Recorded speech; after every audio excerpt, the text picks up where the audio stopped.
Assalamualaikum warahmatullahi wabarakatuh. Berjumpa lagi bersama channelnya Bang Alan Channel. Kembali akan bahas tentang Sule kembali yang soal dengan Teddy Pardiana yang selalu minta hak waris. Ternyata terbongkar juga tentang kebusukannya Teddy ya, yang katanya anak-anaknya Sule harus bertanggung jawab dengan anaknya tersebut yang namanya Bintang, tapi dibongkar oleh asistennya Sule. Yuk kita tonton videonya. Saat polemik warisan Lina Jubedah, ia menilai anak seolah dijadikan tameng demi mempercepat urusan ahli waris oleh Teddy Pardiana. Dalih biaya sekolah dianggap tak masuk akal dan berpotensi menyeret anak ke konflik orang dewasa. Sule menegaskan, tanggung jawab nafkah dan masa depan anak adalah kewajiban mutlak seorang ayah, bukan beban saudara tirinya. Ia mengingatkan, jangan sampai hak anak dikorbankan demi ambisi harta warisan. Niat hati minta jatah warisan, tabiat Teddy Pardiana ke Lina Jubaedah semasa hidup bocor, kuasai. Mantan asisten Lina Jubaedah, Butet membongkar tabiat Teddy Pardiana saat bersama Lina Jubaedah. Butet menyebut kartu ATM milik Ibunda Rizky Febian itu dikuasai oleh Teddy semenjak menikah. Tapi semenjak sama Teddy itu semua ATM dipegang Teddy. Jadi nggak boleh dipegang siapapun, ungkap Butet. Kalau masalah aset-aset itu lebih tahu itu Pak Ecet sopirnya. Soalnya sampai terakhir kan Pak Ecet bareng sama almarhum sampai meninggal, sambungnya. Karena itulah, Butet sebagai asisten, mengaku tak tahu isi saldo yang ada di ATM almarhumah. Jadi, Butet udah nggak tahu masalah uang yang di ATM berapa itu udah nggak tahu karena dipegang sama Teddy ATM-nya, terangnya. Bahkan, menurut Butet, kartu ATM milik Lina digunakan Teddy untuk transaksi saat belanja. Jadi, belanja apapun itu Teddy yang bayar, ujar Butet. Ya, mungkin pengen menguasai harta almarhum, tambahnya. Jadi yang deket-deket itu disingkirkan sama dia. Satu persatu. Termasuk Termasuk Butet juga. Termasuk Pak Ecet juga, termasuk keluarganya juga, mamanya juga. Ini yang kuatnya sampai ibu tutup usia ya. Iya, Saya Pak aja. Ecet. Pak Ecet. malahan mah gini, pas terakhir ya waktu ibu seminggu mau meninggal, dia bilang ke saya, itu ngobrol di meja bertiga sama pembantu satu di mana bertiga ngobrol. Pak, Bapak yang sehat, Bapak panjang umur, Ibu mah nggak bakal lama lagi. Kata saya gini, Bu, kenapa bilang gitu? Ibu harus sehat gitu, kata saya itu. Malahan mah sampai itu pembantunya sampai nangis. Bu, jangan bilang gitu, Ibu harus sehat, bilang gitu. Enggak, Bu. kata Ibu harus sehat. Kata Ibu teh ke pembantu teh, Bi, Ibu memang gak bakal lama lagi, tapi Ibu udah tenang. Ada Pak Ecet. Pak Ecet tahu segalanya. Tahu aset-aset Ibu. Nanti ya Pak, kalau aset-aset kasihkan aja ke Teh Putri. Kenapa Bu dikasihkan ke Teh Putri? Soalnya ganti Ibu. Kalau Iki ada apa-apa, Ridwan ada apa-apa, nanti ke Teh Putri semuanya. Jadi udah ngasih wasiat mungkin. Iya, tapi seminggu mau meninggal. Saya juga sampai gak kuat gitu dengar waktu itu. Pas seminggu Bapak mau meninggal gitu. Jadi nitip-nitipin, Bapak, Ibu nitip anak-anak. Ibu gak bakal lama lagi, bilang gitu.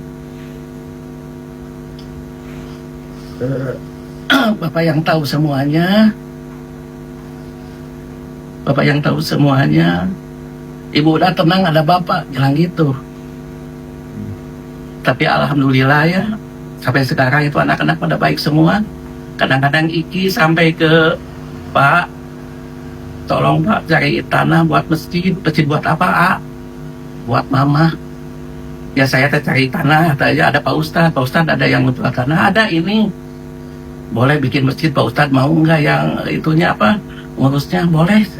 Jadi bikin masjid ini kita di rumah atas nama Ibu gitu.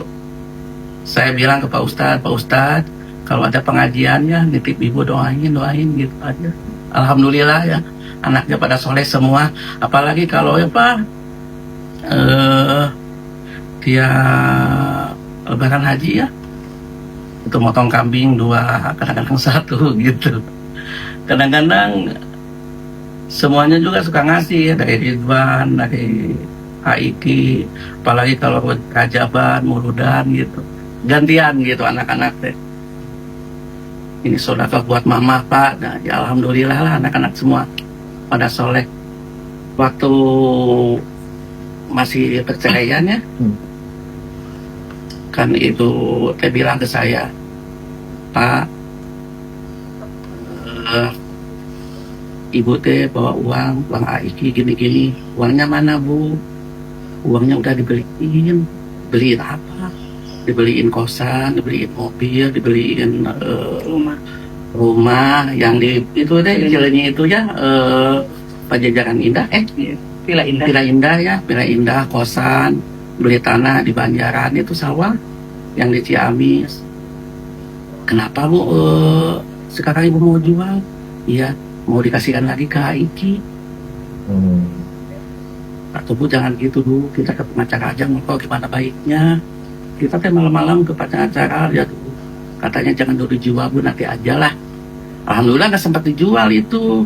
Nah sampai ibu nikah sama Teddy, ibu bilang, Pak, Aiki suruh kesini, ada apa bu?